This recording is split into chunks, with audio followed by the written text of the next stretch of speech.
Bonjour frères et sœurs et merci de votre fidélité. Dans la nuit de Pâques, en allumant nos cierges au cierge pascal, nous avons illustré symboliquement la victoire du Christ sur la mort.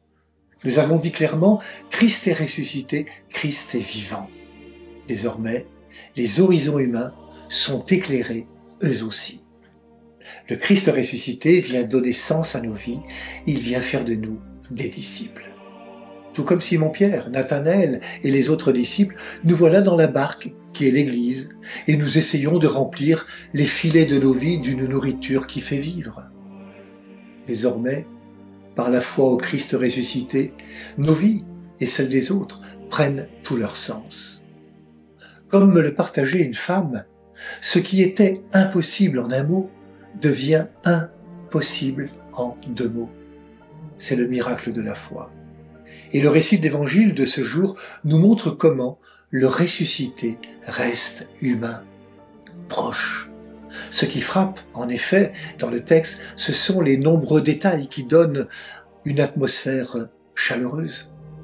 Jésus ressuscité sait que ses amis ont peiné toute la nuit, qu'ils ont besoin de refaire leurs forces, et donc qu'ils ont faim.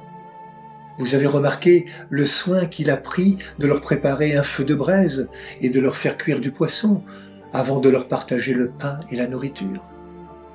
Une attitude qui met en avant cette fraternité qui symbolise le mieux le peuple des temps futurs. Mais le récit nous dit bien d'autres choses. Il est question d'une pêche infructueuse tout au long de la nuit, suivie d'une pêche miraculeuse au matin. C'est comme si tout recommençait. Il y a le quotidien qui parfois est harassant, infructueux, démoralisant. Il y a ces conflits armés devant lesquels nous nous sentons impuissants parce qu'ils sont loin de nous. Il y a ces conflits sociaux qui traduisent et illustrent les injustices dont les hommes sont capables. Ils nous blessent et nous révoltent. Il y a ces manques d'amour et les indifférences qui défigurent. Il y a pour les croyants ce sentiment de ne plus être considérés, voire dans certains cas d'être dévalorisés et parfois même rejetés. Ce sont les pêches infructueuses des nuits de notre monde. Mais c'est précisément là, sur le lac de nos nuits et de nos combats perdus, que le ressuscité vient nous rejoindre. Il l'avait promis à ses disciples, « Je serai avec vous tous les jours ». Il vient se placer au centre de nos préoccupations et de nos combats pour leur donner sens et les ouvrir à un avenir. C'est une invitation claire de placer le Christ ressuscité au centre de nos vies.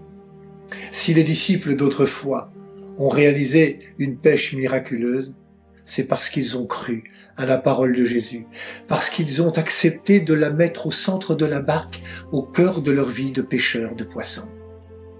En mettant le Christ ressuscité au centre de nos vies, nous devenons comme Simon-Pierre, des disciples, des témoins, des pêcheurs d'hommes.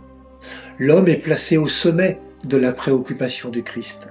Nous devons, nous aussi, placer l'homme au cœur de nos systèmes et de nos débats. Dans le petit matin, les apôtres, nous dit l'Évangile, pensaient qu'ils étaient en présence de Jésus, mais ils n'en étaient pas certains. De même, dans nos vies d'hommes et de femmes d'aujourd'hui, Jésus est plus ou moins incognito. Il est près de nous et nous ne le reconnaissons pas toujours. Pourtant, il nous donne des signes de sa présence active, attentionnée, à nos côtés. Savons-nous lire ces signes ? Si nous les lisons, alors comme Pierre, nous pourrons lui dire « Seigneur, tu sais tout, tu sais bien que je t'aime vraiment ». Alors, il pourra nous répondre « Viens, suis-moi, je te ferai pêcheur d'hommes ». Bon dimanche à toutes et à tous, prenez bien soin de vous et des autres.